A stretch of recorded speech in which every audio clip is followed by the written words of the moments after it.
History by Ranjit भक्ति आंदोलन series में आपका स्वागत है। हम भक्ति आंदोलन से जुड़े महत्वपूर्ण संतों पर छोटे छोटे वीडियोज़ के माध्यम से अध्ययन करेंगे। आज का हमारा संत है आदि शंकराचार्य।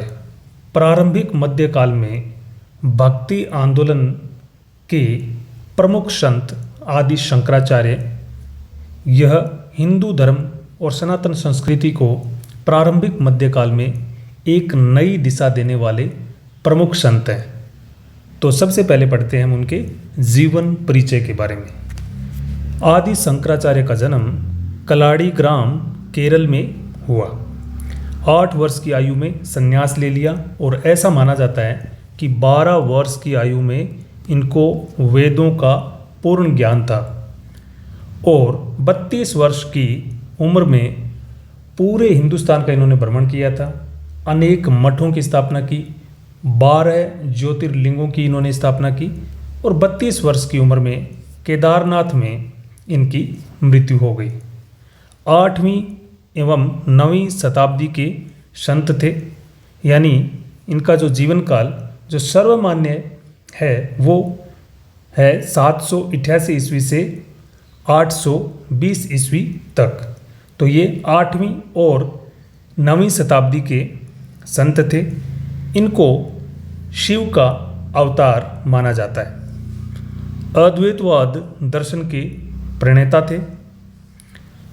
अद्वैतवाद में होता क्या है कि इस दर्शन के तहत यह माना जाता है कि ईश्वर यानी ब्रह्म परमात्मा एक है, बाकी सब माया है, यानी जो संसार है, भौतिक वस्तुएं हैं, शरीर है, ये माया है, इनका कोई वास्तविक स्वरूप नहीं है। केवल ब्रह्म ही एकमात्र शक्ति है और आत्मा ब्रह्म का ही एक रूप है। अद्वैत यानी परमात्मा के अलावा, ब्रह्म के अलावा दूसरा कुछ नहीं है। ब्रह्मसूत्र भाष्य तथा 10 उपनिषदों तथा गीता पर टीकाएं लिखी। ये बहुत प्रगाढ़ विद्वान थे। 32 वर्ष की उम्र में इनका देहांत हो गया और आज 32 वर्ष की उम्र में लोग जॉब के लिए तैयारी करते हैं। तो देखो उनका जीवन कितना छोटा था, फिर भी उन्होंने कितने बड़े बड़े कार्य किए। इन्होंने ब्रह्मसूत्र भाष्य, 10 उपनिषदों तथा गीता पर टीकाएं लिखी, जिनको सम्मिलित रूप से शंकर भाष्य कहते हैं। जिनको सम्मिलित रूप से शंकर भाष्य कहते हैं।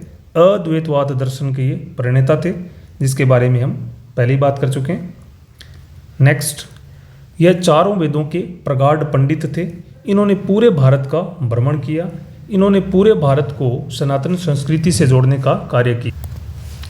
10 नामी संप्रदाय चलाया, 4 धाम तथा 12 ज्योतिर्लिंगों की स्थापना की। शंकराचार्य द्वारा स्थापित 4 धाम तथा उनसे संबंधित मठ।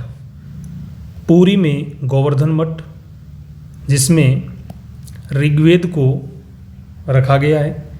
द्वारिका में शारदा मठ।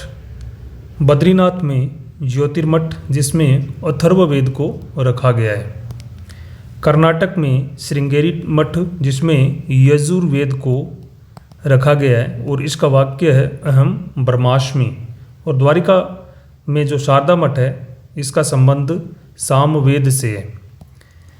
तो इस प्रकार आज हमने आदि शंकराचार्य के बारे में पढ़ा। आगे हम एक एक करके सारे संतों के बारे में पढ़ेंगे।